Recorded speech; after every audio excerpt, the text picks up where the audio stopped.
yaitu struktur dan sifat keluarga. Yang pertama, kalau boleh tahu nama bapaknya siapa Ibu? Muslimin Panaco, Umur? 37 tahun. Ya, terus jenis kelamin laki-laki. Agamanya Ibu? Baik Ibu, saya akan bertanya, nama ayahnya Ibu siapa? Hasim Pajo, Kalau nama ibunya? Masida, Kalau boleh tahu Ibu berapa bersaudara? 5, Yang pertama siapa? Asmawati, Ya.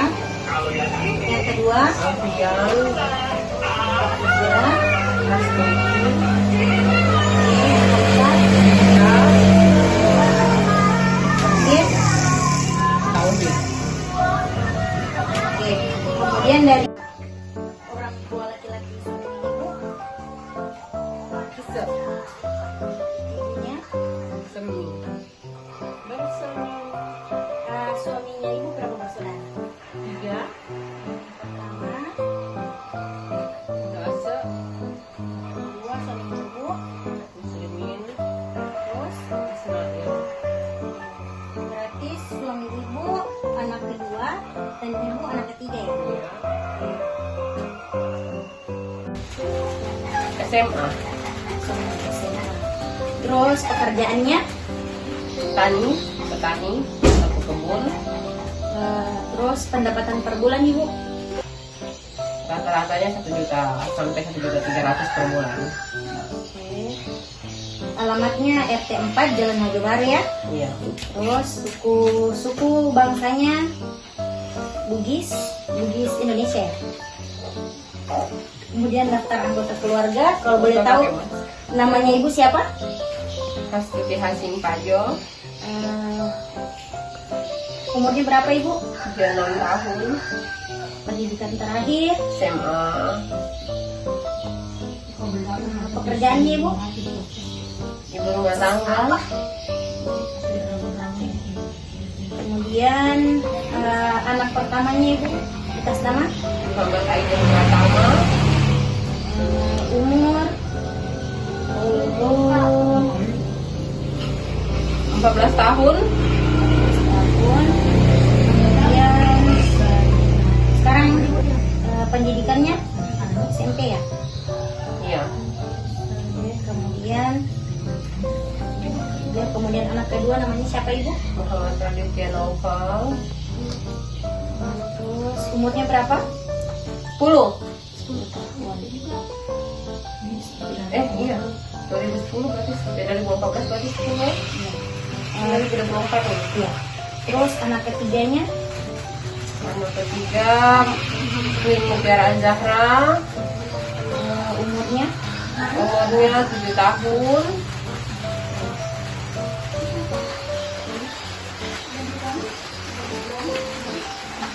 Oke, kemudian tipe keluarga ya. Kemudian tempat makannya menggunakan meja makan dan zona santai tenang, menggunakan alat makan lengkap, terus disimpan di atas meja dalam tudung saji sebelum yang sudah makan mencuci tangan. Kalau boleh tahu, apakah keluarga Ibu memiliki makanan atau misalnya pantangan-pantangan makanan? Terus saya ingin tanyakan Ibu, kebiasaan istirahat dan tidur keluarga, kalau misalnya malam itu tidurnya jam berapa, bangunnya jam berapa? paling lambat jam 10 tidurnya, kalau bangunnya jam setengah 6 sudah bangun, karena kan sekolah. Iya. Terus kalau misalnya siang Ibu, apakah ada misalnya kalau siang itu ada istirahat juga? Ya pasti, rutin kita tidur siang, tidak pernah tidak. 1-2 jam Ibu ya. Kemudian sarana hiburan keluarga, misalnya nonton TV atau apa? Tapi bisa di out. Kemudian pemanfaatan waktu senggang biasanya sama keluarga melakukan aktivitas apa? Misalnya tidak ada kerjaan atau me time saja sama keluarga, istirahat begitu? Ya, layaknya keluarga saja, waktu istirahat ya istirahat. Selanjutnya eliminasi keluarganya Ibu dan Bapak dalam sehari BAB dan BAK itu berapa kali? Kalau BAB-nya paling banyak 2 kali. Kalau buang air kecilnya 2 sampai 3 kali dalam sehari. Terus kebiasaan keluarga ibu yang merugikan itu apa? Dari misalnya dari bapak atau keluarga itu? Yang merugikan buat keluarga, rokok. Merokok ibu ya. Ya. Kemudian faktor keluarga sosial dan budaya. Penghasilan keluarga utamanya ibu dari suami. Dari suami Penghasilan per bulan ini ibu. 1 juta lebih lah. Kemudian apakah bapak memiliki pekerjaan sampingan begitu? Tidak. Kemudian kegiatan sosial masyarakat. Apakah keluarga ibu atau bapak aktif dalam kegiatan sosial? Aktif. Oke. Selanjutnya faktor rumah dan lingkungan. Kemudian faktor rumah dan lingkungan. Kalau bisa tahu ukuran rumahnya ini berapa? 68. Ya. Kemudian kamar tidurnya ada berapa ibu? 2. Ruang makan ada. Ya. Selanjutnya perabotan rumah. Alat masak menggunakan kompor apa ibu? Kompor gas. Ada 2 tinggi. Tempat penyimpanan perabotan itu. Pasti ini. Kemarin. Kemudian sampah. Pembuangan sampahnya ini gimana? Tempat sampah. Kalau boleh tahu sampahnya ini tanam atau bakar. Kemudian sumber air. Ibu menggunakan air bor atau apa?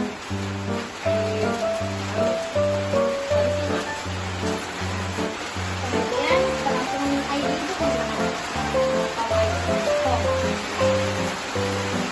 Apakah itu memiliki tempat jamban? Ada. Kemudian pembuangan limbah. Kemudian apakah itu memiliki halaman? Tidak ada.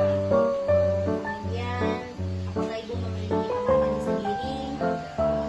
Kemudian ini kebutuhan jiwa itu apakah setiap harinya keluarga ibu merasa nyaman, tidak ada gangguan, keluarga merasa senang? Kemudian pemahaman sanksi sosial di dalam keluarga ibu dan bapak, apakah tidak ada yang dibenci dan membenci dan saling merasa nyaman? Tidak ada. Kemudian riwayat kesehatan antaranya keluarga. Di dalam anggota keluarga, apakah ada yang mengalami gangguan jiwa ibu? Tidak ada. Kemudian gangguan maternal pada keluarga. Gangguan maternal pada keluarga seperti merasa bersalah, gagal, kecewa, dan tertekan. Apakah ada ibu? Sama saya? Iya. Iyalah, namanya juga ibu rumah tangga. Oke. Kemudian penampilan tingkah laku anggota yang menonjol. Misalnya keluarga ibu memiliki sifat yang kayak terlalu menonjol begitu. Ya. Kemudian riwayat spiritual. Apakah keluarga ibu melakukan menjalani perintah agama sesuai? Insya Allah. Kemudian kesadaran keluarga tentang HIV. Apakah keluarga ibu sudah mengetahui apa itu HIV? Ya tidak, karena sering ada penyuluhan di Posyandu. kalau posyandu. Kemudian apakah dalam keluarga ibu ada yang memiliki BPJS atau kartu KIS? Ada semua punya. Kemudian keadaan kesehatan keluarga saat ibu melakukan sehat ibu ya. Riwayat kesehatan keluarga. Di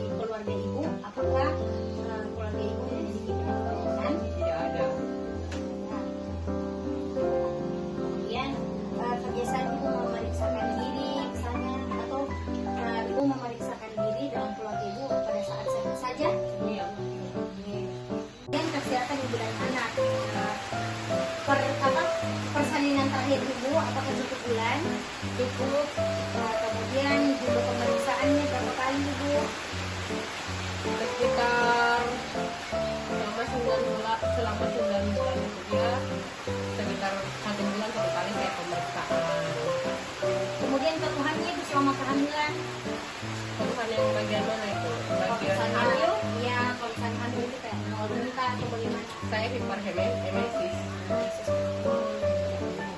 Kemudian misalnya kalau apa cara penanganannya ibu, misalnya kalau habis muntah, apakah ibu mengkonsumsi sesuatu apa gitu?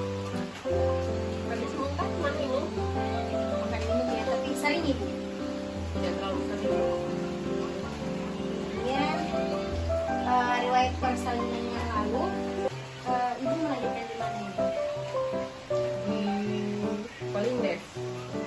Kemudian pada saat setelah melahirkan apa yang ibu rasakan, rasa nyeri? Bagian perut nyeri. Berarti proses persalinannya spontan ibu ya. Iya. Kemudian selanjutnya selain itu apakah ada bayi atau balita di rumah ini atau ibu hamil? Tidak ada. Oke. Apakah ibu menggunakan alat kontrasepsi? Tidak. Kemudian persepsi dan tanggapan keluarga terhadap masalah. Jadi apakah tanggapan keluarga terhadap masalah yang dihadapi ibu dan bapak selalu dirundingkan dan mencari solusinya? Ya. Kemudian apakah ibu tidak menggunakan persepsi? Tidak. Jadi tadi ibu sudah mengetahui tentang bahaya HIV/AIDS ya ibu ya. Kemudian apakah ibu mengetahui tentang bahaya rokok? Tahu tapi belum detailnya, tidak yang ini. Oke. Kemudian yang kedua orang tidak sehat ya ibu ya.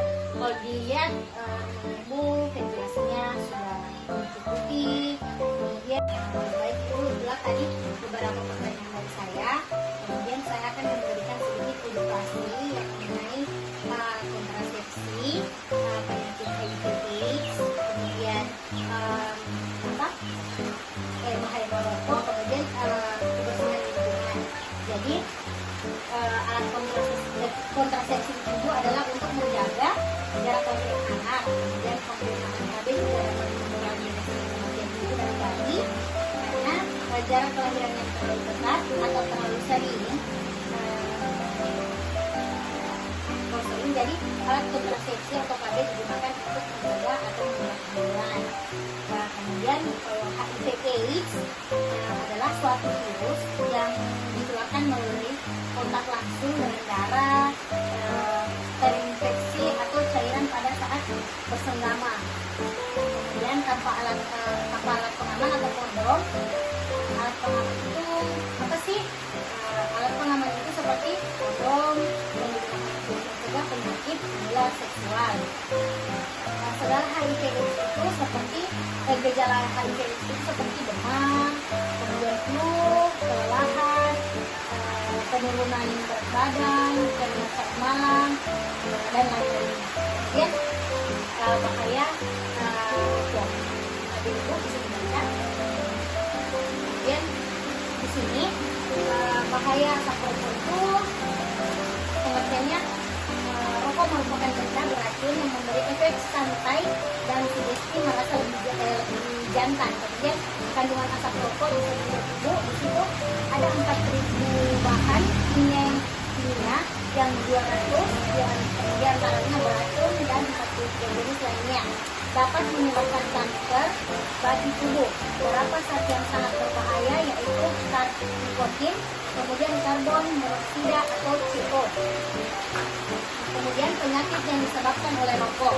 Yang pertama ada stroke, penyakit mata, mulut dan tenggorokan, gigi, paru-paru, jantung, organ pencernaan, kemudian reproduksi.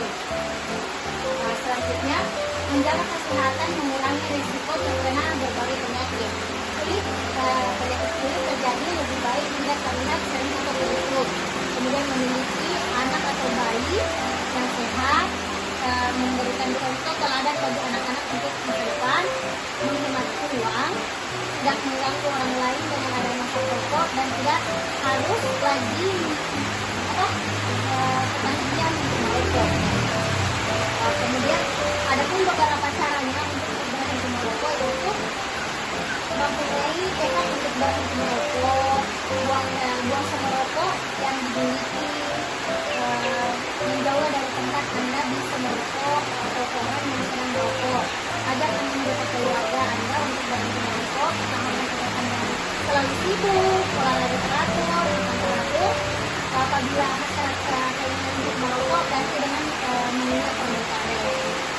Kemudian yang terakhir ibu yaitu kebersihan lingkungan, yang mana pentingnya menjaga lingkungan ini agar terhindar dari penyakit. Kan biasa kalau lingkungannya kita itu kotor, biasa gampang terjangkit penyakit malaria itu. Jadi penting untuk membersihkan lingkungan. Apa itu itulah tadi beberapa pertanyaan yang kemudian edukasi dari saya. Terima kasih atas waktunya ibu. Iya, sama-sama. Baik ibu, kalau begitu saya permisi. Assalamualaikum warahmatullahi wabarakatuh. Waalaikumsalam warahmatullahi wabarakatuh.